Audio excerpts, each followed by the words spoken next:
A promise that became a prison. Is every promise worth keeping? Promises are beautiful. They make us trust. They make us feel safe too. But welcome to 21 Days, 21 Stories from Mahabharata with me, Meera here on Kabi and Conversation. I think you would have definitely guessed it's again Bhishmacharya. So many promises we make in our life, and so did he. He loved his father so much. A promise that he made, a vow to never marry. The other vow was never to sit on that throne. Here we go. Promises definitely make us feel safe.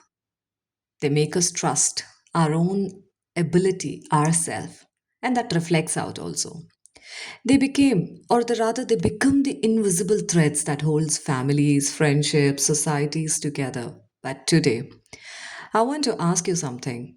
Can a promise made with the purest intention slowly become a prison or that slow poison too?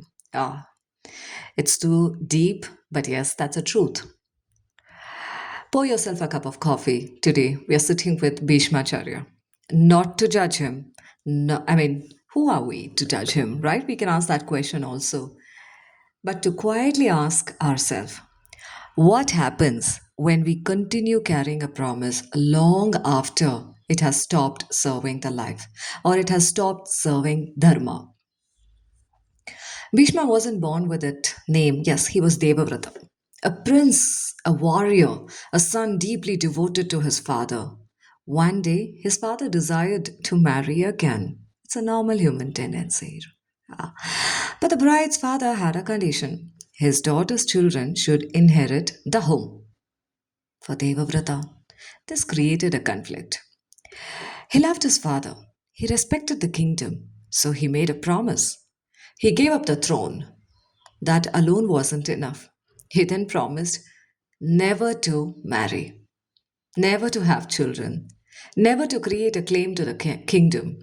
A promise so immense that people called it terrible, yes, in its frequency, magnitude, the length, and the breadth. That day, Devavrata became, yes, Bhishma. The promise earned him admiration, respect, glory, what not. History to date, even I and you remember it is um, rather it as one of the greatest vows ever taken.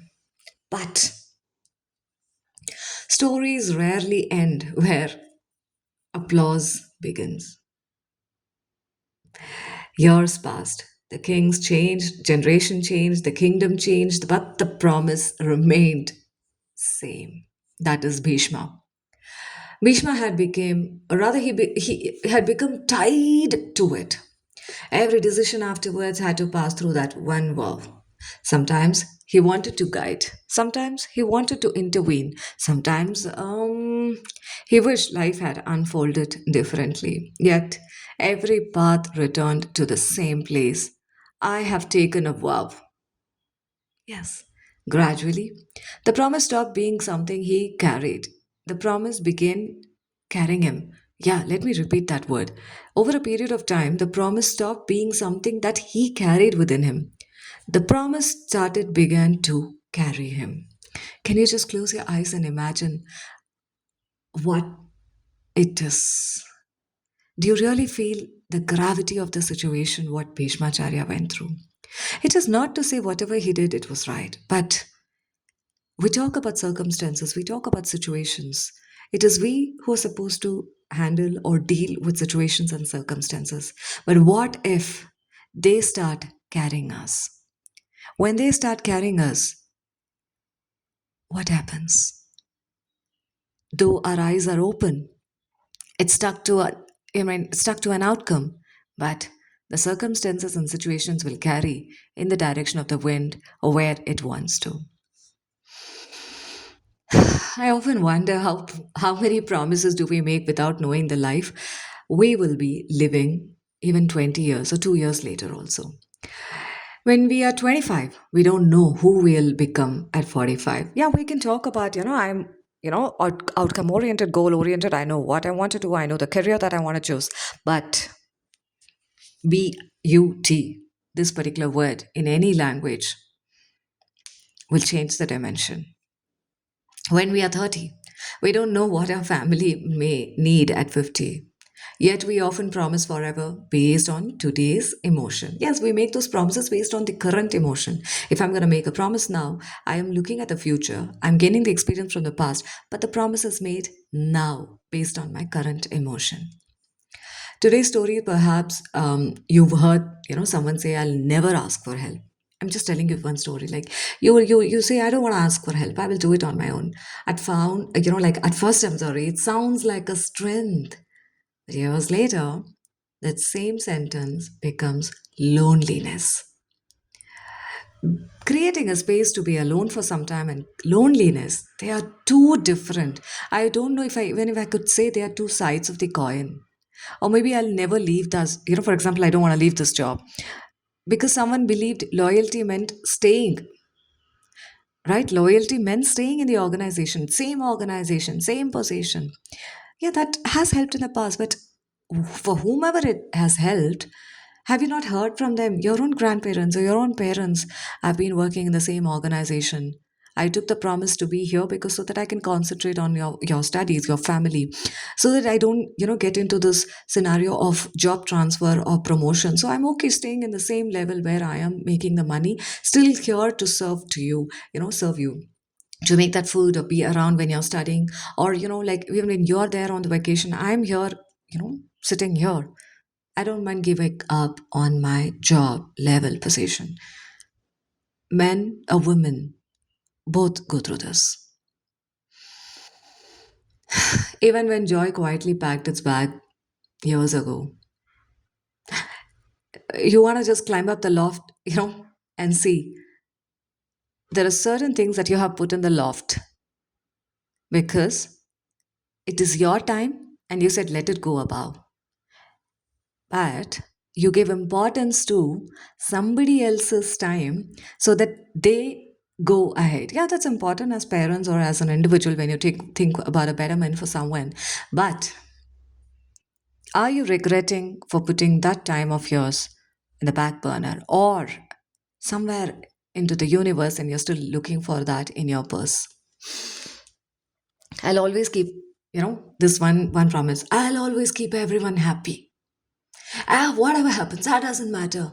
Even if I don't sleep, that's okay. I'll keep you happy. Even if I have to wake up early, I will do that for you. Even if I lose on my job and hike, I will take a back step to be with you. Most of us have done that. When I'm sharing what I'm sharing, you're hearing what you're hearing, you are reflecting. And I invite you to into that space. A beautiful promise, right? I will keep everyone happy. Until one day you realize the only unhappy person left. Stand in front of the mirror when I'm sharing this with you. It's you. Notice something. None of these promises were bad. They were made with sincerity, but life changed. The promise didn't. The same promise that was a strength, it was a glory for you. Today, it's a slow poison. Or rather, you've been having that slow poison for so many years. Here's what. There's something interesting I want to share. A tree doesn't keep every leaf forever, right? When seasons change, it lets go. Not because the leaves were wrong, but because the growth demands something different. I remember sharing this example in my previous podcast also.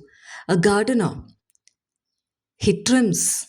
He trims so that that plant can grow, right? He does if we never trim a plant, what happens? It just grows like a stick, a tender stick here and there. The length and the breadth needs to be towards the growth. Imagine if the tree proudly declared, I promise these leaves would ever stay on my branches, on my stem. It would stop becoming what it was meant to become. I'm sure the tree doesn't do that. Trees are intelligent.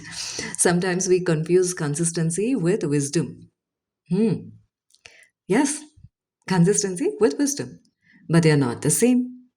Being consistent means repeating Being wise means noticing. We need both, but it depends on the usage. Consistency is to show up, to repeat, to practice, to be there, to build a habit. And wisdom is when you build that habit to notice, should I continue building this habit? Should I bring in something new? Should I learn something new? Should I continue keeping that promise which is not serving me or anyone anymore? The promise that I made, it's seasonal. For that particular season, it made sense. Fine. For the next season, you don't break the promise, but you trim it in such a way that it serves the dharma for you. Bhishma's quiet lesson.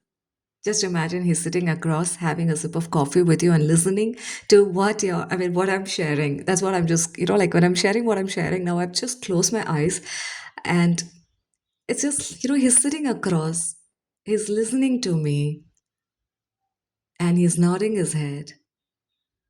And with a gentle, touch on my head, he says, continue. Promises are like that. Bhishma teaches something unexpected, not about the sacrifice. We've heard enough about sacrifice. He teaches me to ask you, or rather ask, is the promise still protecting life? Or am I protecting the promise?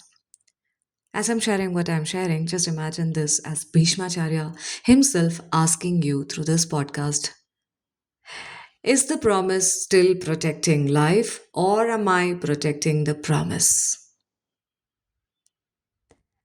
There is a difference, a very quiet difference. One protects people, the other protects identity. Sometimes we continue because we don't know who we are without the promise. Think about your own life. Maybe it isn't even a spoken promise. Maybe it's something you've silently told yourself. I must always be the strong one. I shouldn't cry. I must never disappoint anyone. I have to solve everything. I can't change now. I can't change now. These aren't written anywhere. Nobody asked us to sign them either. Yet we honor them every single second, every single moment, every single day. Sometimes more faithfully than we honor ourselves. That's when I say, are you the situation? Or are you or are you dealing with situation? A story, I would say from everyday life. Imagine an old pressure cooker in a kitchen. I love these pressure cooker examples whenever I share this. Its whistle is loose. The handle shakes. The rubber gasket is worn out. Everyone in the house knows this. Yet someone keeps saying, we've always used this cooker. My dear woman or men, have you heard this? You want me to repeat what I shared? I will do that.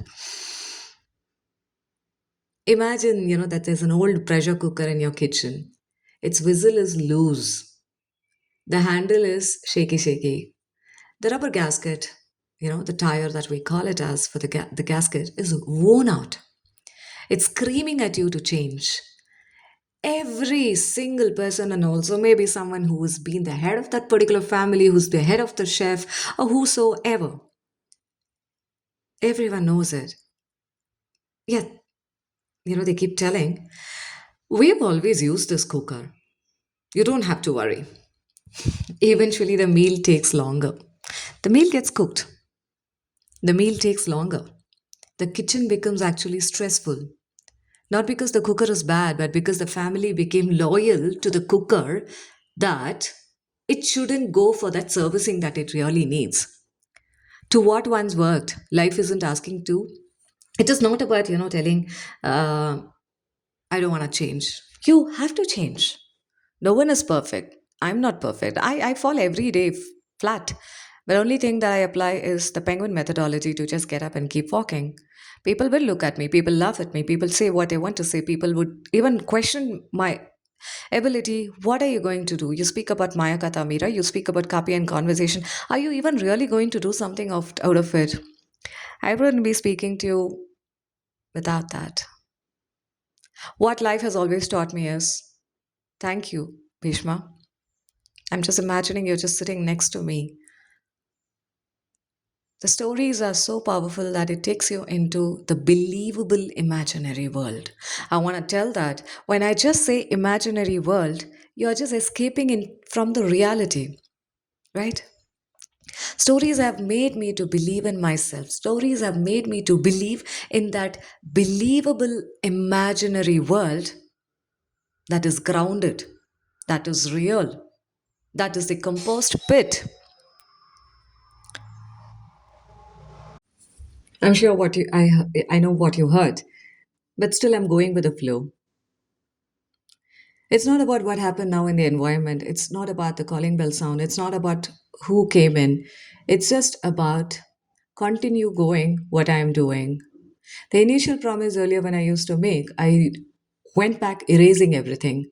But that's when I remember the gardener's example of trimming it down, chopping it once in a while to let the new plant, the new leaves to come. The leaves aren't the end. The leaves are always going to be there. It will dry, wither off, it will grow again. That's what the nature, the earth has always taught us. There's four seasons or different seasons. And when we just look at the tree, I really admire the way the artist brings about the color when they use their paintbrush to depict the weather and the climate or the different seasons. People often think breaking promise is a failure. Perhaps sometimes it is, but maybe never questioning a promise can also become a failure. Like I say, it is a prison. It is a prison that you have locked yourself into, and you have the key in your pockets, or rather in your hand. Because promises are made to protect life. Life isn't meant to be sacrificed. To protect the yes, you don't have to sacrifice the life to protect the promise. Just taking you into the reflection mode. What promise have you been carrying for years? Not because it still makes sense, not because you've forgotten you have you have permission to look at it again. Maybe you have promised yourself you'll never forgive someone. You have promised never to return to something that once you loved. Maybe you promised to keep proving yourself. I wouldn't say maybe over here. Yes, that's what most of us have been doing. And you have promised to carry everyone's burden. Don't tell me I am free, I don't care about others. Well, just look into your own mind space. We all do that. The promise is tired. Can we relieve when it is not serving the purpose? Don't tell me that that is your individuality. That's what Bhishma is also telling is what my believable imaginary world. He's telling you, I made those promises. It's for you to read and learn now. But don't you dare do the same thing what I did. If the promise is not serving, it's not serving dharma. That is not a promise at all. It is not something benefit for your own self or for the humankind, for anyone, or even for the animal around you. I'm closing this with Bhishma's greatness wasn't only in making a promise. His story quietly reminds us that even noble intentions deserve reflection. Life changes, people change, responsibility change, and sometimes the bravest question isn't, can I keep the promise? It's, does this promise still honor the life I am living today? Yeah. So before we part today, I would like to leave you with your cup of coffee, a copy, and one question. One question. What promise are you protecting? And what is that promise asking you to give up in return? Maybe the answer isn't to abandon every promise, it is simply to revisit them. Because sometimes freedom doesn't begin when we break a promise, it begins when we finally understand why we made it. With that, I would say, until tomorrow, let's continue looking beyond reactions through storytelling. Thank you for joining me on 21 Days, 21 Stories from Mahabharata. This is Meera signing off on Copy and Conversation. See you with yet another story tomorrow or in the next episode.